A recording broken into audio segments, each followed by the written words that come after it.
তোমরা কথায় কথায় বলো অনেক দিয়েছি রক্ত, আরো দেব রক্ত, কেন এত রক্ত দেব? রক্ত দেওয়া বন্ধ করো এবং এবার কাজে নামো, লেখাপড়ায় ফিরে যাও। আমি জুলাই যোদ্ধাদের স্মরণ করতে চাই। সেই জুলাইয়ে মাঠে আমি অনেকের সাথেই ছিলাম। আমি যে এলাকায় থাকি সেই এলাকায় রক্তাক্ত হয়েছিল। সেই বাড্ডা এলাকা। 18 তারিখে আমি রাস্তায় ছিলাম। রাস্তায় আমি মহাখালীতে আটকে পড়ি। কেন কথাগুলো বলছি? এই কারণে বলছি যে তোমাদের কষ্ট আর আমার কষ্ট কিন্তু আলাদা নয়। সেখানে আমার মাথার উপরে হেলিকপ্টার থেকে গুলি ছুটছে, পাশ দিয়ে পুলিশের গাড়ি যাচ্ছে বন্দুক দিয়ে গুলি মারতে মারতে। আমার চোখের সামনে একটি ছেলে রাবার বুলেটে আহত হয়ে পেভমেন্টে বসে গেল, রাস্তার মধ্যে বসে গেল। তার বন্ধুরা ঘিরে ফেললো। আমি দৌড়ে গেলাম দেখার জন্য এবং তার পরবর্তী মুহূর্তেই গাড়ির থেকে গুলি ছুটে গেল।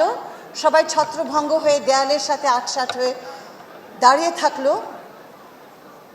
সেদিন আমার প্রশ্ন ছিল যে আমার শত্রুকে কেন আমাকে মারছে? সেদিন তো আমিও আহত হতে পারতাম।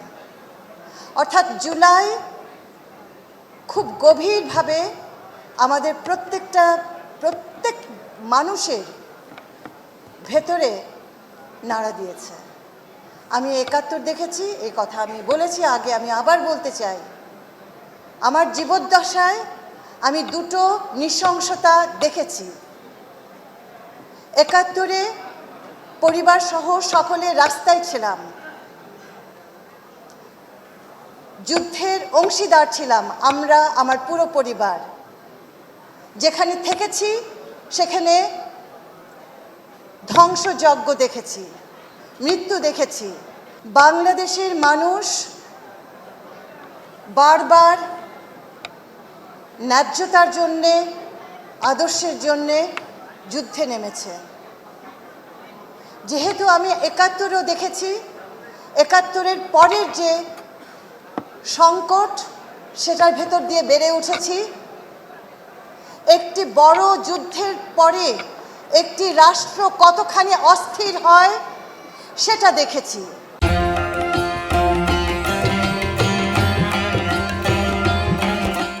প্রতিটি যুদ্ধের পরে আসে উচ্ছৃঙ্খলতা, সঙ্গে সঙ্গে দেশ গড়ে ওঠে না। এই দেশটি বারবার মিথ্যাচারের বিরুদ্ধে দাঁড়িয়েছে, অন্যায়ের বিরুদ্ধে দাঁড়িয়েছে।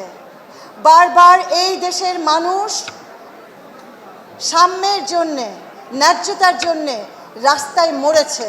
এই যে আজকে তোমরা কথায় কথায় বলো অনেক দিয়েছি রক্ত, আরো দেব রক্ত, কেন এত রক্ত দেব? কেন এত রক্ত দেব? রক্ত দেওয়া বন্ধ করো এবং এবার কাজে নামো, লেখাপড়ায় ফিরে যাও। রক্ত কেন দেব? আমার জ্ঞান দিয়ে, আমার মেধা দিয়ে আমি দেশ গড়ব। আমার জ্ঞান, আমার মেধা দিয়ে আমি দেশ গড়ব। রক্ত দিতে হবে কেন? হয়েছে তো অনেক। এবার যে আমাদের 24 ঘটল, এখানে যারা আছেন তারাও বলেছেন, আমিও মনে করি যে অন্যায়ের পাহাড় তৈরি হয়েছে এই দেশে। সেটা 1 বছরের একটি সরকার এই পাহাড় ভাঙতে পারবে না। আমার 8 কোটি মানুষকে লাগবে, আমার 8 কোটি মানুষকে লাগবে এই পাহাড় ভাঙতে। আর যারা ভাবছেন যে 1 বছরে সব কিছু হয়ে যাবে, আপনারা স্বর্গের রাজ্যে বাস করছেন।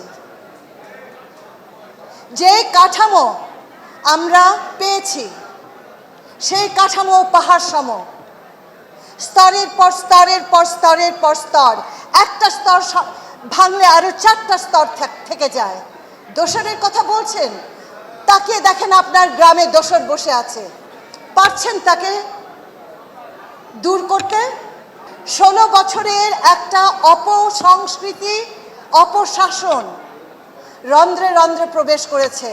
আপনারা যদি স্থির হয়ে ভালোভাবে চিন্তা না করেন, তাহলে এই দেশটাকে গড়বে কে? আপনারা শুধু রক্ত দেওয়ার কথা ভাবেন, গড়ার কথা ভাবুন। ভাঙতে যত সহজ, গড়তে তার চাইতে অনেক অনেক অনেক অনেক বেশি দুরূহ।